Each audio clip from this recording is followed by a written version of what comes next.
क्या आप जानते हैं, एक ऐसा भक्त भी था जिसने भगवान के लिए अपनी दोनों आंखें देने का फैसला कर लिया था और तभी खुद भगवान शिव को प्रकट होना पड़ा। बहुत समय पहले जंगल में एक शिकारी रहता था जिसका नाम कन्नप नयनार था।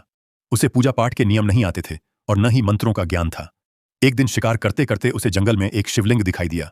उस शिवलिंग को देखते ही उसके दिल में भगवान शिव के लिए गहरा प्रेम जाग गया। अब वह रोज वहां आने लगा और अपने तरीके से भगवान की भक्ति करने लगा। वह शिकार से लाया हुआ मांस भगवान को चढ़ा देता और जब पानी नहीं होता तो अपने मुंह में पानी भरकर शिवलिंग पर चढ़ा देता। मंदिर का पुजारी यह देखकर बहुत नाराज होता था। ये कैसी पूजा है?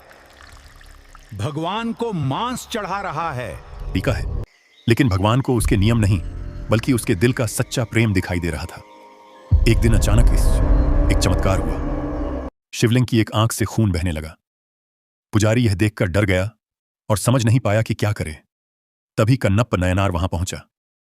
जब उसने देखा कि भगवान की आंख से खून बह रहा है तो उसे लगा कि भगवान घायल हो गए हैं। उसने बिना एक पल सोचे अपनी एक आंख निकालकर शिवलिंग पर लगा दी। जैसे ही उसने ऐसा किया, खून बहना बंद हो गया, लेकिन तभी शिवलिंग की दूसरी आंख से भी खून बहने लगा। अब कन्नप ने तय कर लिया कि वह अपनी दूसरी आंख भी भगवान को दे देगा, लेकिन उसे डर था कि आंख निकालने के बाद उसे दिखाई नहीं देगा कि शिवलिंग की आंख कहां है। इसलिए उसने अपना पैर शिवलिंग की आंख पर रख दिया ताकि उसे जगह याद रहे। जैसे ही वह अपनी दूसरी आंख निकालने वाला था, तभी अचानक तेज प्रकाश हुआ और भगवान शिव स्वयं प्रकट हो गए। उन्होंने तुरंत कन्नप का हाथ पकड़ लिया और बोले, रुको मेरे भक्त, तुम्हारी भक्ति ने मुझे प्रसन्न कर दिया। आज से तुम मेरे सबसे महान भक्तों में से एक हो। इसके बाद भगवान शिव ने उसकी दोनों आंखें वापस कर दी और उसे अमर भक्ति का आशीर्वाद दिया।